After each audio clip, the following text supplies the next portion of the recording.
بسم الله والصلاة والسلام على رسول الله. أهلا بكم البنات، نتمنى لي بخير نلقاكم بخير وعلى خير متهنين صحيحين إن شاء الله يا ربي. هذا جاتو المحكم ولا لامبوط كيف يعني ها هو ما شاء الله يشهي أحمر خفيف ما شاء الله في القمة.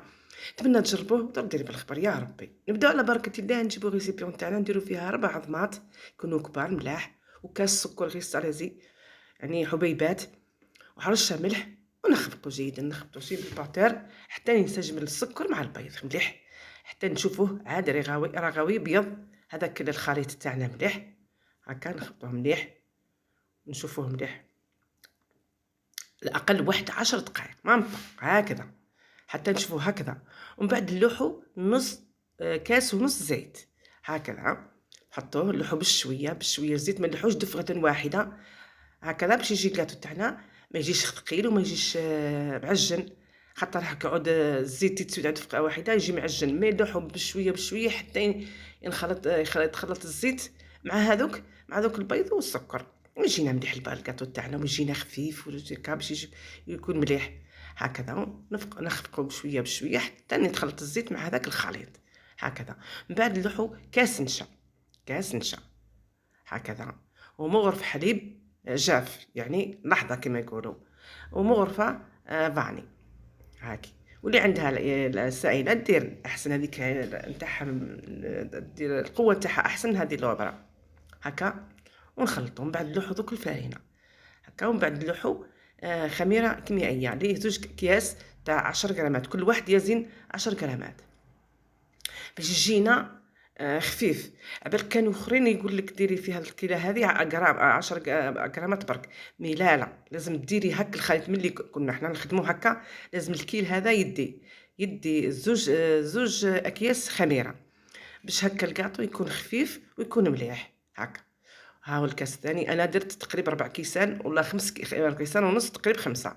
من انت شوفي على حسب الفرينه تاعك تشرب ديري اكثر، ما تشربش ديري أقل باش تشوفي العجين. انت يا يدك ما تراعيش الكيسان قداش درتي، شوفي يدك تجيك الكاطو نتاعك كيفاه ديريه في يدك لا يلصق، زيدي له شويه برك ما يلصقش، شويه يلصق في اليد باش يجيك في اللامبوط يتخرج ويجيك مليح ويجيك ما يجيش محربش، يجي ناعم يعني مليح باهي في العين. ها هي كي لاباري اللي خدمت بها هذه، هاي ركبت هنا تحت المقطع اللي كيفاه ركبتها وكيفاه هاي نخدم بها.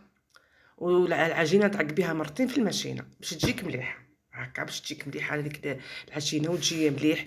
هي تعاونك في شغل تعجنو هكذا. ها هو هكا درناه في داك الصينيه تاعي تخش الفرن، يعني ودهنها بطريف زيت باش ما يلصقلناش، ونحطو نكيلو ونحطو بطرف